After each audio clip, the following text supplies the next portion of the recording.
আমরা উপস্থিত হয়েছি চাঁপাইনবাবগঞ্জের একজন বীর মুক্তিযোদ্ধা ASM মাহবুব হোসেন স্যারের কাছে। উনার বাড়ি হচ্ছেন মাছপাড়া, বটলাহাট, চাঁপাইনবাবগঞ্জ সদর। যখন যুদ্ধকালীন সময় মুক্তিযুদ্ধ যখন শুরু হয়, সেই সময় তিনি ইপিআরে চাকরিরত অবস্থায় ছিলেন। ইপিআরে চাকরি অবস্থায় তিনি বঙ্গবন্ধুর সেই সময় বঙ্গবন্ধুর ভাষণ শুনে তিনি মুক্তিযুদ্ধে আমরা শুরু করলাম। যখন শুনলাম যে সেক্টরকে অ্যারেস্ট করে ফেলেছে, গ্রেপ্তার করে ফেলেছে, তখন থেকে আমরা শুরু করে দিলাম লড়াই। তখন কিন্তু গোলাম রসুল আমাদের প্লাটুন কমান্ডার ওনাকে কিন্তু আমরা অ্যারেস্ট করে ফেলেছিলাম। পরবর্তীতে পাবলিকেরা ছিনিয়ে নিয়ে ওরা মেরে ফেলে। তারপর আফজালকে আমরা অ্যারেস্ট করে যে আমরা থানায় দিয়ে জমা দিয়ে আসলাম। আফজাল হাবিলদার আফজাল। আপনি সেই সময় ওইখানে ওইটা কোন ইসের মধ্যে পড়ে জেলা? ওটা 5 বিবি বোধ হয়। 5 বিবিতে আপনি জেলা হয়েছে। চাকরি শেষ হওয়ার পর আপনি জয়পুরহাট, তারপর আপনি চাঁপাইনবাবগঞ্জ চলে আসেন চাকরি শেষ? না, যখন আমরা লড়াই শুরু হয়ে যায়, আমরা কিন্তু তখন ওখান থেকে ধাওয়া করি। আমরা শুনলাম যে আপনার ঘোড়াঘাট, দিনাজপুর ঘোড়াঘাটে গেলাম। ঘোড়াঘাটে যে আমরা ওটা দখল করে নিলাম। ওখান থেকে আমরা গেলাম নগরবাড়ি ঘাট থেকে আমরা যখন দাঁড়াতে পারলাম না, আমাদের ওখানে মানে প্রচন্ড লোক মরতে শুরু হলো। যখন লোকজন মারা শুরু করেছে, তখন আমাদের কমান্ডার বললেন যে যেদিকে পারো চলে যাও। এখন আমাদের আর কোনো ইয়ে নাই, কোনো অস্তিত্ব নাই, যেহেতু আমরা এখানে এখন থাকতে পারবো না। তোমরা যে দিকে পারো চলে যাও। কেন কি আমাদের প্রচন্ড লড়াইয়ের মধ্যে আমরা টিকতে পারতাম না। তারপর আপনি কোথায় আসলেন? ওখান থেকে চলে আসলাম, ভারত চলে গেলাম। চুপে ভারত চলে গেলাম। কে ওখান থেকে তখন আমি কিন্তু জানি না যে এখানে মুক্তিযোদ্ধা ক্যাম্প হয়েছে লালগোলায়। 7 নম্বর ক্যাম্প। 7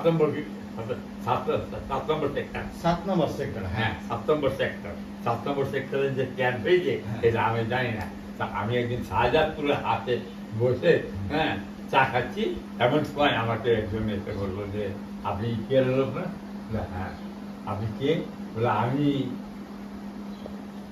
7 নম্বর সেক্টর থেকে আসছি, লালগোলা এখন আমাদের ক্যাম্প হয়েছে, আপনি এখন চলেন। বলে আমি এখন যেতে পারবো না, তবে আব্বা আমাকে জিজ্ঞেস করতে হবে, তারপর আমাকে সময় দেন, আমি কালকে যাবো।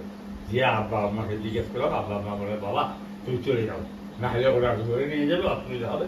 আমি চলে গেলাম। চলে গিয়ে দেখি যে সমস্ত আমাদের লোক একদম সব পরিচিত, সব আমাদের নিয়ে। যেমন কে পরিচিত ছিল? অনেক পরিচিত।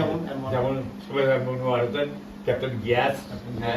ক্যাপ্টেন গিয়াস তো আমার টোয়াইতে ছিলেন, টোয়াইতে। তারপর মনোয়ার হোসেন, তারপর আমাদের সঙ্গে চাকরি করতেন ভুলু ভাই। অনেক সাধারণ পাবলিক মধ্যে ওখান থেকে আমি ওই ওখানে গেলেন। সেই সময় চাঁপাইনবাবগঞ্জ সাধারণ যারা মুক্তিযোদ্ধা বাসা থেকে চলে গেছিল যুদ্ধ করার জন্য মালদা ক্যাম্পে 7 নম্বর সেক্টরে গেছিল, তাদের মধ্যে যারা চাঁপাইনবাবগঞ্জ অধিবাসী তারা কেউ চিনতেন, পেয়েছিল? আপনারা চাকরি যারা করতো তারা না, সাধারণ মধ্যে যারা মানে মুক্তিযোদ্ধা সিভিলিয়ান, ওদেরকে আমরা ট্রেনিং দিই। সিভিলিয়ান কারা ছিল যারা দেখেছেন? সেই সময় কারা ছিল? এই সময় অনেক, সেই সময় ডাক্তার মেজবাউল হক বাচ্চু ডাক্তারকে আপনি দেখেছেন বা ওনার সম্বন্ধে কিছু জানেন? আপনি যখন ভারত থেকে আসবেন, যে স্বাধীন হলো, তখন বাড়ি ঘরের ঘটনাটা বলেন তো কি হয়েছিল? বাড়ি ঘরের ঘটনা, বাড়ি ঘর আমাদের সমস্ত দখল হয়ে গেছিল। কেউ না আমাদের ঢুকতে দিচ্ছিল না। সে তখন আমরা যখন ঢুকলাম, তাদেরকে ব্যান করে দিলাম। তারপর ব্যান করে দেওয়ার পর তারপর আমরা দেখি যে আমাদের কোনো জিনিস নাই, কোনো একেবারে শুধু ঘর ছাড়া আর কিছু নাই। তাহলে কারা করেছিল? এরকম নাম টাম জানেন? কে? যেমন নাম জানবো না। কে যেমন? এই বাতন খা পিস কমিটির চেয়ারম্যান। তারপর সদু মডল, তারপর সুলাইমান, তারপর রাজাঘাট ছিল আনসার, আলকাস, ফারুক, ভোলা। আর ওটা তো ছিল যখন যারা মুক্তিযুদ্ধে যারা এসেছিল তখনকার যুদ্ধ করে যখন এই মুক্তিযোদ্ধাদের নামগুলো মনে আছে আপনার? হ্যাঁ। বলেন তো কে কে ছিল? প্রতিদিনের নাম মনে হয় না আমার। হ্যাঁ, আমাদের সঙ্গে তাদের ছিলেন। হ্যাঁ, আমাদের আমরা যে যে মানে সৈনিকের সাথে ছিলাম, তাদের মনে থাকবে না কেন? হ্যাঁ, আর বিনা সৈনিকে যারা ছিল আপনার এলাকাতে অনেকেই ছিল তো। অনেকে ছিল। ওদের হ্যাঁ, নাম মর্তুজা মারা গেছে। আচ্ছা। হ্যাঁ, তারপর মনে করেন যে আমরা ওখানে নেপালুল আমার ব্যাটম্যান মারা গেছে। আচ্ছা। হ্যাঁ, হাকিম মারা গেছে, বহু লোক মারা গেছে। হ্যাঁ, তো এইসব কিন্তু ওই নগরবাড়ি ঘাটে মারা গেছে। আপনার কয় ছেলে মেয়ে? হ্যাঁ, আপনার কয় ছেলে মেয়ে? আমার দুইটা ছিল, একটা মারা গেছে, একটা ছিল। ইনশাআল্লাহ সবাই ভালো আছে, সবাই ভালো আছে আল্লাহর রহমতে। আলহামদুলিল্লাহ, আমি কানে কম শুনি। মাননীয় প্রধানমন্ত্রী সমগ্র বাংলাদেশে মুক্তিযোদ্ধাদেরকে ভালোবেসে সম্মান করে তাদেরকে ঘর উপহার দিচ্ছে। সেই ঘরের মধ্যে আপনি একটা ঘর পেয়েছেন, বাড়ি পেয়েছেন। আমি তাহলে একটা বাড়ি বাড়ি পেয়েছেন। এখনো পাই নাই। হ্যাঁ, পাবেন। বাড়ির কাজ তো শুরু হয়ে গেছে।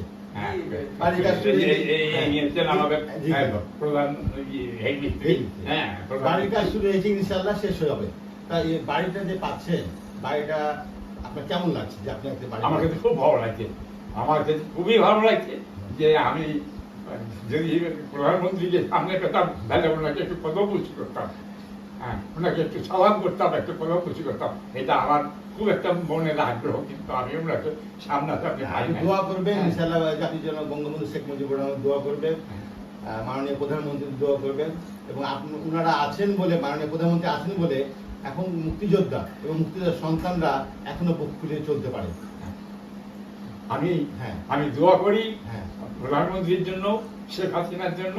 হ্যাঁ, আর দোয়া করি আল্লাহ যেন ওনাকে অনেক অনেক হায়াত দেন এবং অনেক ভালো কর্ম করতেছেন। এই কর্মের জন্য ওনার কাছে আমরা সবসময় মানে আমরা সাধুবাদ জানাই।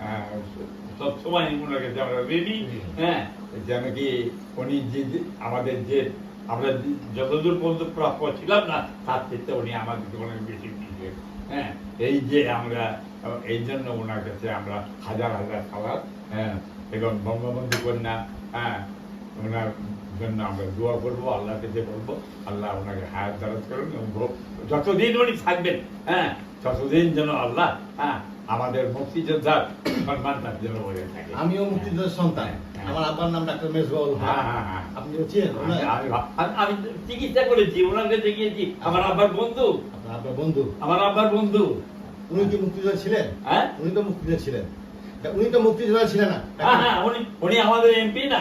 MP উনি আমাদের এমপি, উনি মুক্তিযোদ্ধা। ওনার কাছে আমরা কত গিয়েছি।